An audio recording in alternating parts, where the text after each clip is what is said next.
Thank you. It's nice to be here at SOAK, May 2018. I've been dealing with this issue about near-term human extinction as a result of abrupt climate change for about 16 years now. And people evaluate the evidence and reach their own conclusions. I'm not really interested anymore of convincing anybody of anything, and you'll either get to the point I am or not, largely on your own. So it's okay if you don't believe anything that I have to say. I don't have a problem with that. I'm trying to encourage people to live maybe a little differently than they otherwise would have. But I don't have much control over me, given my absence of free will, something that afflicts all of us, much less you. So take this information however you want.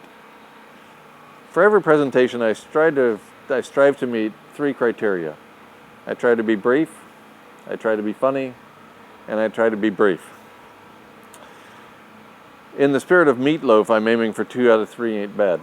I'll try to keep this presentation relatively short. I was going to deliver my usual science-oriented, evidence-rich, not very funny presentation.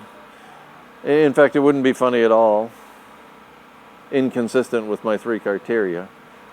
And it wouldn't be very interesting for most people. It certainly wouldn't be funny. You'd probably argue with me, even though I know a lot more about abrupt climate change and extinction than you do. Sorry if I offend you. I'm far better at offense than defense, much less humor or brevity. Anyway, I changed my mind.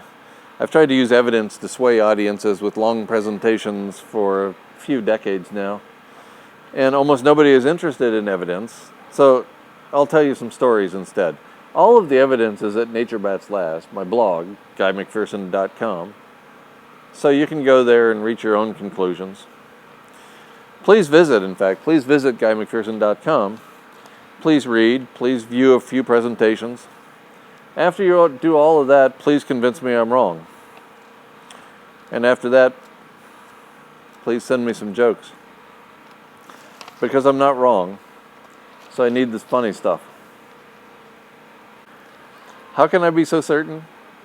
How can I be so sure about my conclusion of near-term human extinction as a result of abrupt climate change? There are thousands of scientists throughout the world, climate scientists, conservation biologists. Not one of them takes issue with the evidence I present. Not one. A few of them attempt character assassination. That isn't funny, at least not to me. So far they've been unsuccessful at actually killing me. It's still not funny. We're in the midst of the 6th mass extinction on Earth. That's not funny. We will lose habitat for our favorite species, Homo sapiens, when the Arctic loses its ice. According to a 2012 projection in the Annual Review of Earth and Planetary Sciences, that's going to happen in 2016, plus or minus 3 years. It's likely to happen this year. Not long after we lose habitat for Homo sapiens as a result of the Arctic ice going away, something that hasn't happened for about 3 million years, 10 times the run of Homo sapiens on the planet. Shortly after we lose habitat as a result of losing the ice in the Arctic, our favorite species will go extinct. Actually, we will be functionally extinct as soon as habitat is gone. That process is already underway. All habitat on Earth will be lost in the not-too-distant future. As with the 5 previous mass extinctions on Earth, it will take many millions of years for the planet to recover again, for the planet to generate a rich, complex assortment of life such as exists right now. This assumes that Earth will recover at some point far in the future. I think it's more likely that the catastrophic meltdown of the world's nuclear power facilities will cause ionizing radiation to strip away the atmosphere and we will be left with a Mars-like rock floating around in space,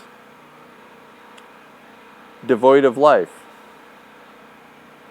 Not soon, not as soon as we lose habitat for humans, not in 5 years or 10 years, but maybe in 100 years, a relatively short period of time after all.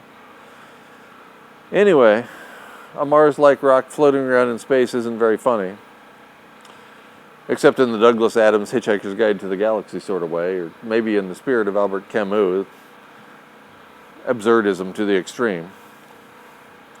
But I digress. So I've been talking a little bit about habitat here. What is habitat? In case you forgot, that's where I was headed. Habitat is a place that a species usually lives and grows and is able to create copies of itself, complete with the ability to provide all that is needed for the continued existence of the species. That's what habitat is. That's it. What do we need? What do we need as a species, as Homo sapiens? As with other species, we require clean air, potable water, and healthy food. That's it. It sounds simple. Where do we find these necessities? We find them here. We find them on Earth. Not in cities. Not in the cities where we foul the air, dirty the water, and consume the food only after we poison it. Not in nuclear submarines. Not on the International Space Station. Not in McMurdo Station in Antarctica. These are not habitat for humans. They do not provide the clean air, the potable water, and the healthy food we need to survive. Without habitat, we don't have long on the most beautiful place in the universe, as nearly as we can tell. People ask me all the time when and how they're going to die. I don't have a gun or a crystal ball, so I don't know. Predictions are difficult, especially about the future. About 2 years ago, speaking of guns, I drove from New Mexico to Belize through the country of Mexico. I wrote to a friend before I left the United States, and I thought I'd probably die in Mexico at the business end of a rifle. And so I told my friend that if I didn't contact him within 2 weeks, I was dead. I figured a teenage federale would come up to my car, realize that I was one of the wealthy Caucasian men who had consigned him to poverty, and he'd shoot me and throw me in the ditch. I suspect I would have done the same thing were I in his shoes. I mean, I suspect if I was an 18-year-old federale, a person of color with a gun, and I saw somebody I perceived as a wealthy Caucasian man who put him in these dire straits and nobody would notice, that I might just kill him and throw him in a ditch. I'm surprised it didn't happen. The people I met in Mexico were great. They were gentle and kind and funny, and not one of them shot me. Not even once. I love that part. Now and then as I was driving through Mexico, I thought about how we talk about death and dying, or rather, how we don't talk about death and dying, or anything else that matters. It took me back to a story my dad told me a long time ago.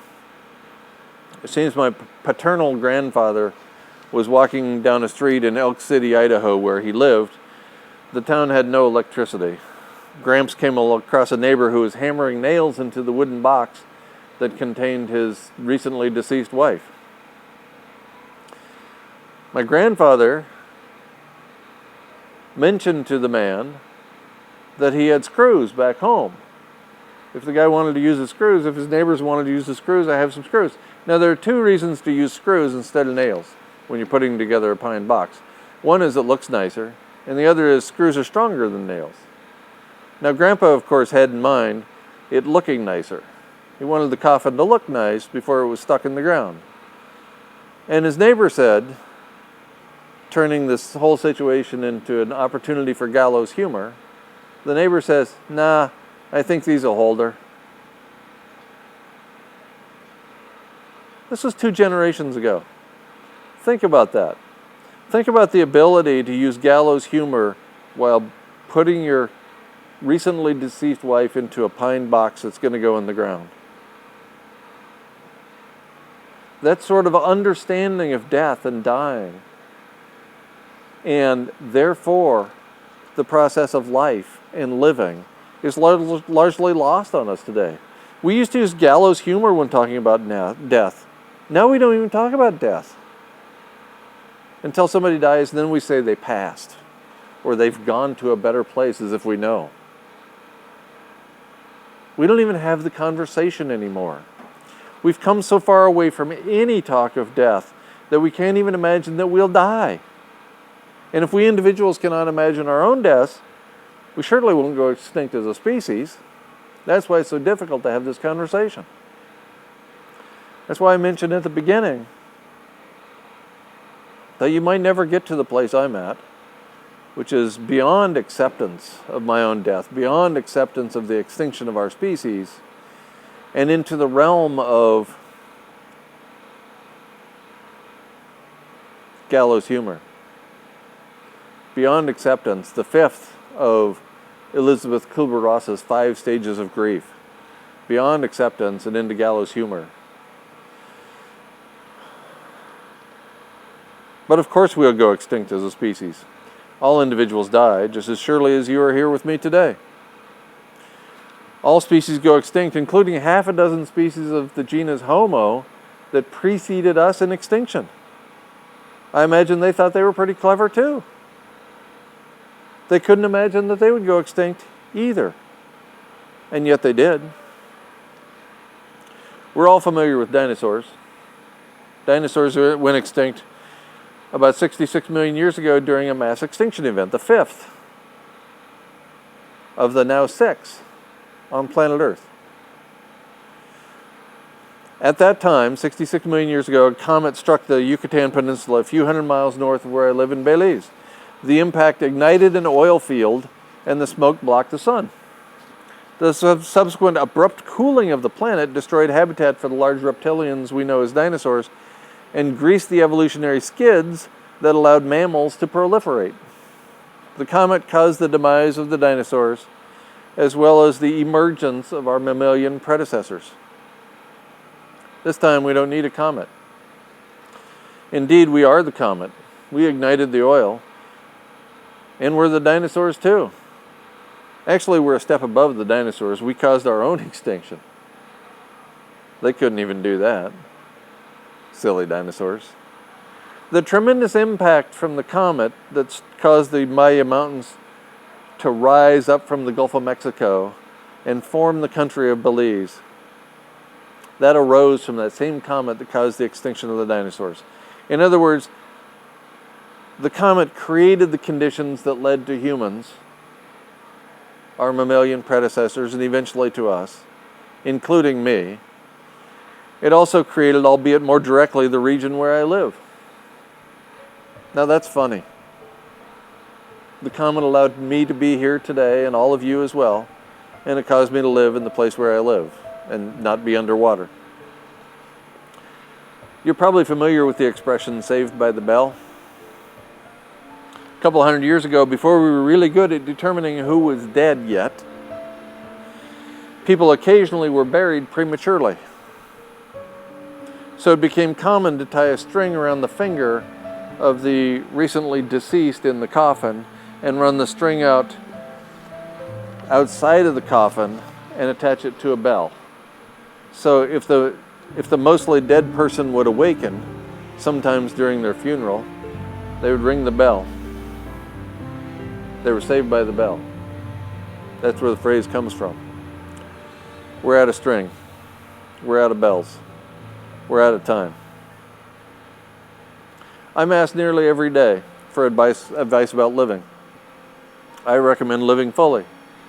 I recommend living with intention. I recommend living urgently with death in mind. I recommend the pursuit of excellence. I recommend the pursuit of love. It's small wonder I'm so often derided, mocked, rejected, and isolated by my contemporaries in the scientific community. Because what I'm talking about goes beyond the realm of science and into the realm of how we actually live with a terminal diagnosis. In light of the short time remaining in your life and my own, I recommend all of the above louder than before. more fully than you can imagine, to the limits of this restrictive culture. For you, for me, for us, for here, for now. Live large, be you, and bolder than you've ever been. Live like you're dying, because you are. No guilt. We were all born into captivity. No blame, no shame. At the edge of extinction, only love remains.